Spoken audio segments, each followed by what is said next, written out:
Welcome back to A Lifetime of Mafia Tales. Today, Sal and myself do an in-person sit-down. Today, we discuss our business in Hollywood and other additional side stories. We will discuss more about the movie Goodfellas. Another key point we talk about is Sal's unreleased documentary named Ubot that never came out but is finished and complete. In this documentary, there's an interview with Henry Hill that is never before seen. This was one of the last interviews he did before he died. Sal also brings up giving famous rap group Bone Thugs and Harmony a place to stay right before they went and made it big in the rap game. I can't believe he never told me that story. Please subscribe to the YouTube channel for more videos like this. Also, please be sure to subscribe to our Patreon channel for more exclusive videos of our California business trip. And without further ado, sit back and relax and let's get into the sit down.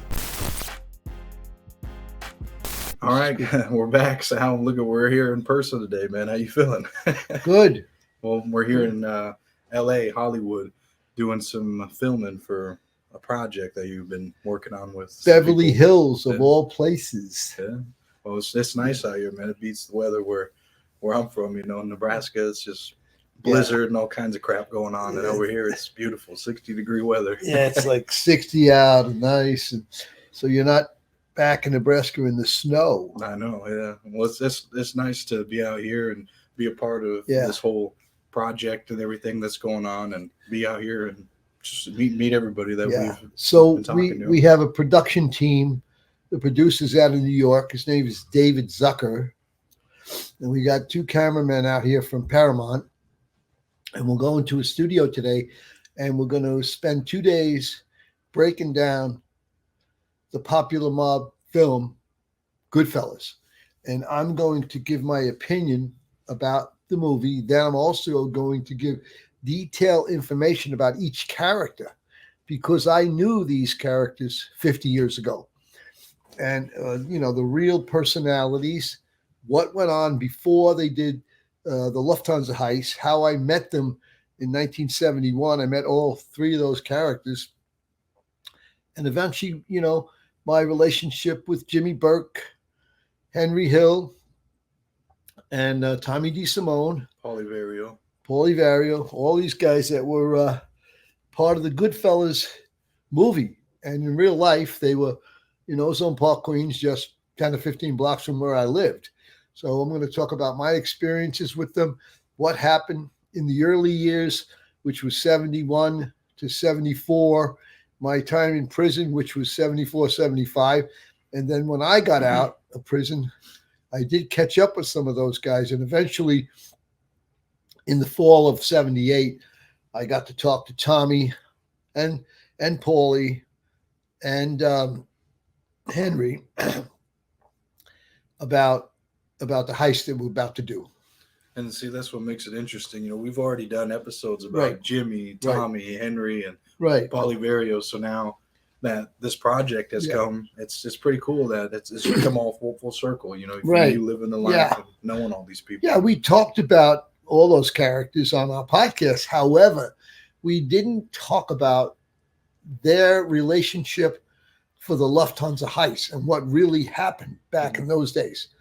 Yeah. Well, yeah, I mean, you could have maybe been involved with it. That was what Tommy was bringing to you at one point, right? Yeah. I will talk about my meeting with Tommy in October of 1978. He was in the halfway house finishing up his federal sentence. And what took place in October, and then eventually in December, they pulled that heist off.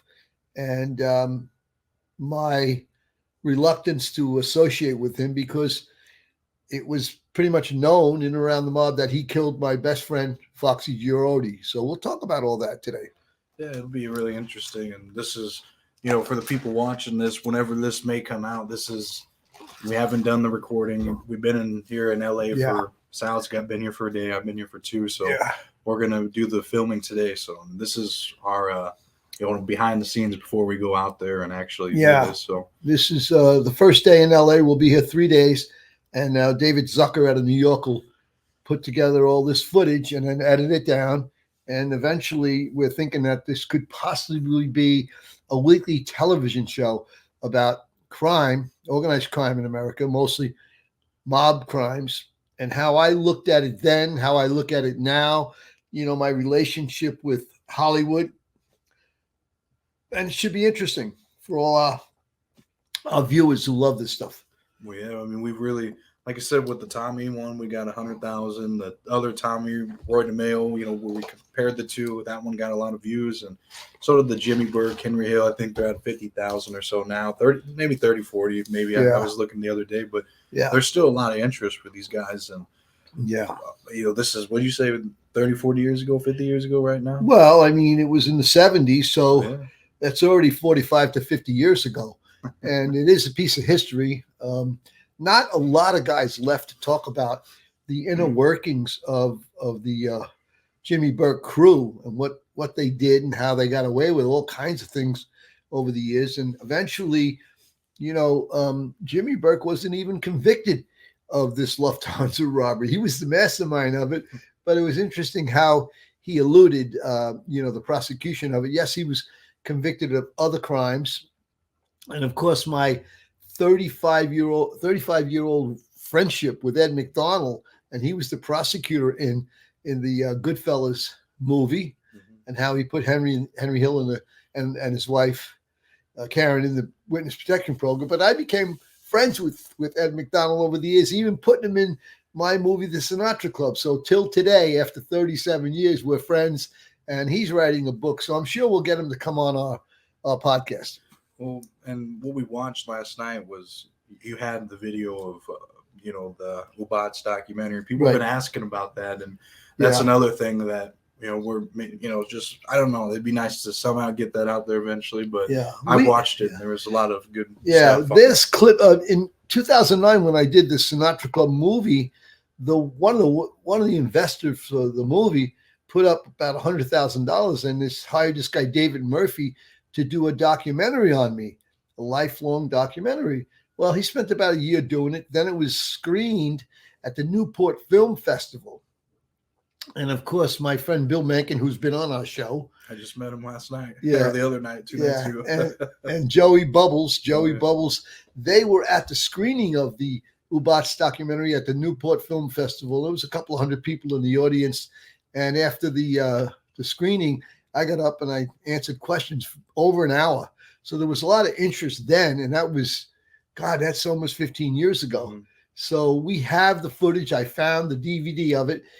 There was some legal snag involved in the release of that film. So it was never released. But we have the entire footage of that documentary called Ubot's. And I'm sure Adrian's going to get some of the little clips and put them up here so you guys can see it and understand what went on 15 years ago when we made the doc, and then what went on 20 or 30 years before that. So there's a long period of time. And when you look at Ubot, you can see, I was pretty much younger looking 15 years ago. Well, I watched it last night. There was all kinds of different stuff on there. You had a unreleased interview of Henry Hill, and you said that was one of his last ones he did. One of his last interviews. And I got interviewed by Matt Lauer, who since bit the dust. He got disgraced as a perv. Really? And I was interviewed by Larry King. I was interviewed by all kinds of characters back in the day.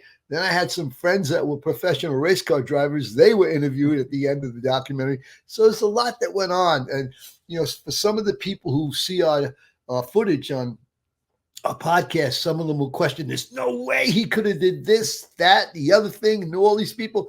Well, I have to remind everybody, 40, 50 years ago, I had a lot of energy. I had a lot of gas in my tank. I still got gas in my tank. So when we tell these stories, I don't exaggerate. And to tell you the truth, for 6 months, as I did all these podcasts with Adrian, I kind of came down a little bit on the energy. But now that people getting to know me, I'm going to turn it back up and get very enthusiastic. Well, too, in that documentary, there was old interviews that Sal had did on the past, where he had makeup coming off and, Geraldo. Of disguise and all kinds of stuff. And I had to go to New York City. And of course, that was like 1989. And Gotti was in the spotlight all the time. And the FBI escorted me to the taping of a Geraldo show. And then the FBI suggested I wore makeup. So they put this makeup on me. And I had a funny looking phony nose. And I had a mustache and a lot of, makeup, and all of a sudden under the lights, everything started to melt. And you'll see Geraldo came over and put his hand on my face, and we laughed. I think the next day, your beard fell off. Mustache fell off. I think the next day on the front page of the USA Today, it said Mafia Meltdown. What a good title for that. Yeah, so we had lots of fun. And Geraldo, we have that whole interview. Yeah, he tried to make me look bad because back in those days, anybody who testified against any mafia guys was looked down upon. Oh, he's no good. He's a rat. He's a stool pigeon. He's a canary. But all I did was tell the truth. And how come you did that show then? I don't know. What were you doing? Like promotion for the book? For the book, the first book, Sins of the Father. Yeah. And like Jack Nicholson said in A Few Good Men, you can't handle the truth. But I told the truth. Yeah. Whether he likes or not. Yeah. Well, also, other thing we had came across on this trip was I got introduced to one of Sal's old friends from the neighborhood, JR. What's the actual name? Gerald Rice. He was a professional race car driver. He came from California. Well, see, I met him, and he's another one just like Joey Bubbles, who knew Sal, a young kid. Yeah, that was around 40 years ago. And he told me some mafia stories, mob guys he met, and little things you had him do. So we'll have him come on because I heard a whole different side of what you were like back then. Yeah, so there's a lot to expand on there. And yeah, I mean, him and Bubbles, that'd be a hell of a good show. It's like I knew lots of guys, but these guys were straight. They were like straight arrows. This Joe Rice, when I met him, he was 18 years old, 1977. And of course, I made a lot of money. I bought a lot of race cars. Gerald was best friends with the Andretti family. He raced all over the country. And I used to just pour money to him and buy race cars, 20,000, 30,000, 40,000. But in the final analysis of it all, I woke up one day and decided no more race cars, no more racetracks. And I just got away from it for like 15 years. Of course, once it's in your blood, my sons grew up around it, and they still had the desire to go racing. Yeah, I mean, and Bubbles and JR, they're both good friends of your sons, so that's how they really got to know you as well, I suppose. Oh, yeah. And another thing I was going to bring up, too, was you didn't ever tell me the story about the Bone Thugs, the rap group coming to you. Oh yeah, your hotel complex. When you're in Hollywood, you never know who you're going to meet. And I get a call one day from Gerald. He was up in near Bakersfield, and there was a couple of guys that were, they weren't anywhere near California guys. They actually were from Cleveland. Yeah. And he said, "Hey, look, there's these 3 or 4 guys. They need some help. I helped them out. Nobody knows who they are, but they might become famous. Could you help them get to Hollywood?" I said, "Okay, we'll send them down." So he sends these guys down to Studio City, which is in the Valley in California. And I'm managing an apartment complex, and they're young. They're like teenagers, 19, 20, whatever. And I put them in an empty apartment and say, "Look, you guys got to be cool. I'll take you over the hill to LA tomorrow so you can go meet this record company executives." Yeah. And one day I said, "What's your name?" He said, "My name is Stevie." Okay. And that was Lazy Bone, I think. Whatever. But I said, "Just be quiet and don't do anything rowdy. Don't you think they're smoking weed in 1990 or 91, 2, whatever it was?" And the cops come. So I had to talk to the cops. And I told them, "Hey, guys, I'm bringing you some food. Eat this food. Go to sleep. I'll take you over the hill in the morning." 3 or 4 black guys. So they settle down. The next day I take them to Hollywood. I never see them again. I didn't follow rap, but then I heard they became multimillionaires. It was called Bone Thugs and Harmony. Bone Thugs and Harmony. They did songs with Tupac, Easy. Yeah. I didn't know these guys. They got so rich. Yeah. And then Gerald says, "Boy, they always talk about you helping them out for one night." Never saw them again. It was funny. Well, it's unforgettable for them because they were just coming up. They didn't have nothing. Yeah, they had nothing. They didn't have money for food. Nothing. So I helped them out. And then Gerald kept in touch with them for years, and they became rich and famous and all. Yeah. And they always talked about, because Gerald told them, "Hey, this ex-mob guy from New York helped you guys out. Did you ever say thank you or something? So I think they sent the word back. Thanks for helping us. And I wasn't very much interested in rap in those days. You didn't follow rap, huh? No. What music do you listen to? I guess I never asked you that. Oh, I don't know. I'm not a music guy so No? much. I like some of the old classic guys. I could listen to Tony Bennett or Billy Joel or Barbra Streisand. I did like Whitney Houston. I loved her. And some of those classic singers I like. But rap didn't fit with me. No rap. Not the life of a mafioso. No. Yeah, well, that's cool. That's maybe like I said, we'll have him come on too. Yeah. Sometime The people and you tell a meet story. in Hollywood is sort of like the mob. You run into someone and they introduce you to somebody else, and before you know it, you have a whole collection of people in the entertainment business, just like I did have in the mob business. So, a lot of people that listen to the podcast will go, well, there's no way you could have knew all those famous people. But guess what? 50 years ago, they weren't famous. They were coming up, all those mob guys like Gotti, guys like Joe Messina. I met these guys when nobody knew them. No. So that's just the way it was. Oh yeah, and I went to meet Bill Minkin. We had him on our show. We did a live with him, and Yeah. I sat down, had a cigar, and we recorded some clips and episodes or whatnot. But I mean, his whole house is full of pictures and posters of his whole life in this entertainment business. Yeah, I remember I had to remind you, ask him the story about Stevie Wonder. Yeah, that one was this guy knew every big star, the guys from The Who and all, and he knew De Niro they were like best friends, Robert De Niro and Harvey Keitel and all these guys. So he grew up around it. It's interesting. Yeah, and he met one of the Kennedys too, wasn't it? Robert Kennedy he met. Oh yeah. Well, yeah, and he even had your shit on there, your poster and your books hung up, and Henry Hills too. He had that. Yeah, he met Henry. Actually, Bill Mencken and I interviewed Henry in my condo in like 2011 or 12. Of course, the following year he died. And then Mencken always said, geez, I would have liked to know more about Henry because, Henry had a lot of sides to him. Besides the fact that he was, he was an alcohol abuser and a drug abuser. It was interesting. Henry was interesting.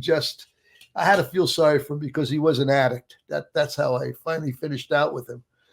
And when he was at that point of his life, you seen he was an addict on alcohol or drugs? Or Yeah. One time he came over, he looked terrible. He had to borrow $20. I mean, here's a guy who got hundreds of thousands of dollars for the movie Goodfellas, and he didn't have $20 to eat. Damn. He went through all that money real quick. Oh, yeah. Like a drunken sailor. Yeah. Yeah, that's what happens, man, really. But so we're in Hollywood, and we're, Adrian, is visiting here the first time, and everything is just, so exaggerated in Hollywood and inflationary. I mean, you go to eat, spend $300. Yeah, on a meal just yesterday. a couple of 3 or 4 of us eating was $300. Everything is expensive here, so much out of control. I mean, the gas is almost $6 a gallon. Yet in the middle of the country, it's $3. Yeah, it's half that where I'm at in Nebraska. Yeah, it's not even. It's not nothing close. So to that. it is an education here. The thing I can't get over is these damn palm trees, man. They're so nice. Oh, I love looking at them, man. It's like it's really another world. And if you're living here, you gotta deal with the ups and the downs, and it's interesting. The people you meet, I can't even tell you all the people I met, and I got here in 89, 90. So it's fun. We're gonna go do these interviews for 2 days and see what David Zucker puts together. I think it's going to be like a 30-minute television show. Yeah, each episode is what. Each episode. We'll do Goodfellas, and eventually we might move over to Donnie Brasco. I always thought I wanted to cover the movie Scarface. Yeah, I guess you're relatable in some sense with all the drugs and stuff. Yeah, all the drugs and all. Yeah. Well, I think Donnie Brasco is just up your alley too, because you knew Sonny Black briefly, just a little bit, and then Joe Messina as well. Right, and I actually talked a couple of times to the real Joe Pistone. Yeah, him too, yeah. Which was Donnie Brasco. That's true. It's interesting. I met some of those actors. It's kind of fun watching those guys. Who was in your movie The Sinatra Club? Who was like Roundy, if you can best describe him? It's like people ask me that, and I have to say, Because you said he was Carmine Galante's nephew. Yeah, he was like a nephew to Carmine But Galante. was his nickname actually Roundy in that? We just gave him that name. Oh. And it was like, in the 70s, Joe Messina, I met with him with Cataldo. He says, hey, can you give one of my guys work? I go, what's your guy do? He said, he's a great car thief. And that was Roundy? No, his name was Goldie. Oh, Goldie too. Yeah, so he sent this guy Goldie to my auto shop. I had 3 buildings, by the way, in those days. And I go, hey, you're pretty good with cars? Yeah. Okay, get me 2 Monte Carlos, get me 2 Camaros, get me 2 T-Birds every week, 6 cars. And bring them to the neighborhood because he was across Queens. And then you call me in the morning, I'll get up, we'll go pick them up and move and bring them into the particular shop. And that was like 78, 79, something like that. I just knew Goldie. I never knew who Goldie was. Recently, a few years ago, I was reading about this guy in the New York Post, and it had his real name. He was German. Yeah, he was a German guy. And I go, oh my God, for 40 years, I didn't know his name, and he stole cars from me. And so finally I said, that's Goldie. Yeah. And that's the way the business was. You might have knew Mike the Hat, or you might have knew, Fat Tommy. You didn't even know who Fat Tommy was. Oh, yeah, I remember. What was it? Tommy recently reached out to us. Not Tommy, his but nephew Jerome Stabile. Yeah, Tommy, Fat Tommy, Anthony Stabile. I mean, all these guys were in and around the life, and some of the times you knew their names, but many times you did not. So we do have more stories. Maybe in the next couple of weeks, I'm going to do a story that was never told. Mega $1 million robbery in Florida, and my friend Big Funzy Terracone, he told me the story, and I was just a kid when it happened in '66, but it's an amazing story, and we'll do the details on it. I'm sure Adrian's going to have fun. Yeah. Barely can you find it, the real story online, but it took place, and it was just interesting. Yeah, and a few of the characters was Sonny Francis was in the story, and then another one was Tom. It was let me think. Their name Big Jerry. Yeah. Another guy named Johnny Irish. These guys were involved with Funzy Terracone, who later became a made member, I believe, with the Genovese family. Yeah, but I did hijackings with Funzy. His only problem was he couldn't be seen because he was 6'6". So Foxy and I would go up front, meet the drivers, heist the trunk, and we'd leave Funzy, Big Funzy Terracone, in the car, driving the hostages around. But we always made money. We had a lot of laughs, and every once in a while, he would tell these great stories, and that was from the 60s. So I want to talk about that one. And if you watch this stuff, the name of that place that they robbed was called the Harbor Island Spa. So remind us that you want to hear that story. And Bubbles and JR, they both said that they had Funzy stories, big Funzy stories. Oh, yeah. And they remember him being scary guy. They said you must hang out with him a lot because they had, even if these guys have stories about him, they must have. In the early 70s, my son, Sal Jr., was about 6 years old, and Big Funzy's son got married, and my son became the flower boy at the wedding. So we used to go to these weddings. Everybody was at that wedding. I should have kept the pictures. I had so many pictures of Gotti and Angelo and all these guys from other crews and families.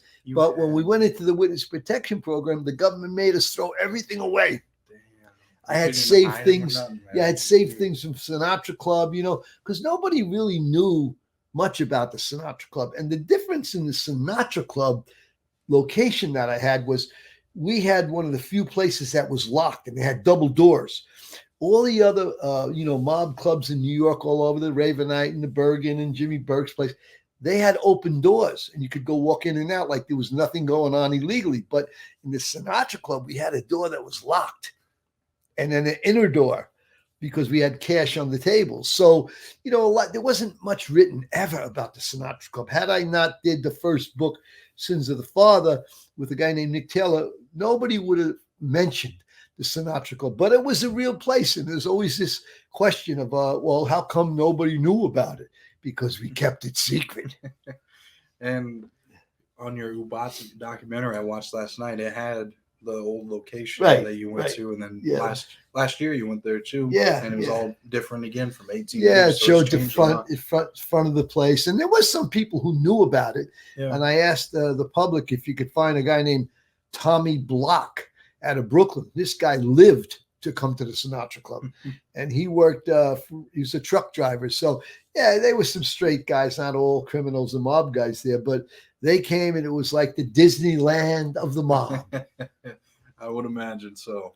Yeah. Well, no, I think that's. I don't know. You got all kinds of different stories and everything. Yeah, we got more stories, but this is a little preview of what we're doing this weekend.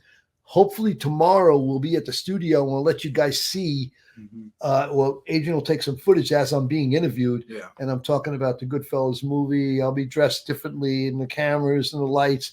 So it should be fun, but this is a good preview for you guys. Yeah, this is just the first one we've done. So we'll, whenever it comes out, it comes out. I don't know the exact date or anything like that, but you'll see. This is just behind the scenes footage. So it's just another video to give the watchers. Yeah. So. And soon we're going to have new merchandise. We're going to get some shirts made, some hats made. I'm going to use some slogans and some things that the guys from the old life would say. And Foxy had one. Yeah, Foxy had some lines that were great. I thought of one the other day about Gene Gotti. He used to recite lines from not mob movies, crime movies. So I got one from him, and I got one from Gotti, and I got one from Cataldo. And so we're going to start putting them on shirts, and you guys can build a collection of Mafia shirt slogans, or the slogans of the mob in the 70s. That would be neat. Kind of neat. Yeah.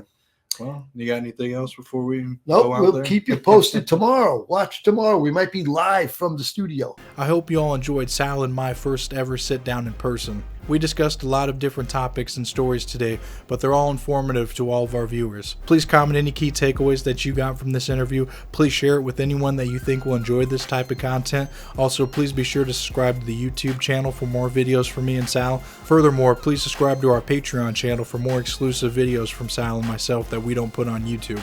If you enjoyed this podcast I do with Sal, you'll enjoy my other podcast called the Invest in Yourself podcast. On that podcast, I interview ex-gangsters, ex-mobsters, ex-drug dealers, ex-drug addicts, all different kinds of ex-criminals that have changed their life around for the better. Thank you everyone so much for watching, and of course, we'll see you on the next one.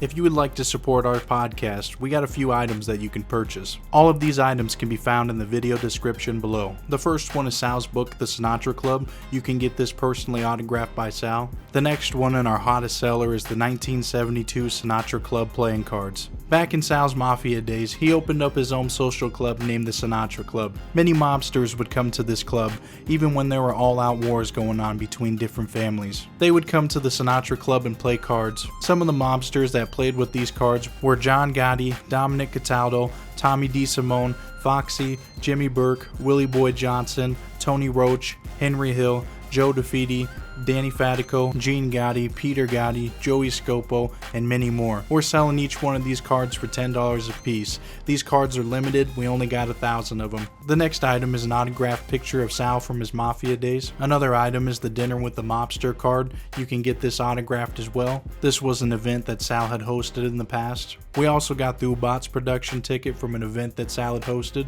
This is also autographed. The last item we got to offer is Sal's book, The Sins of the Father. Again, you can find all these items in the video description below.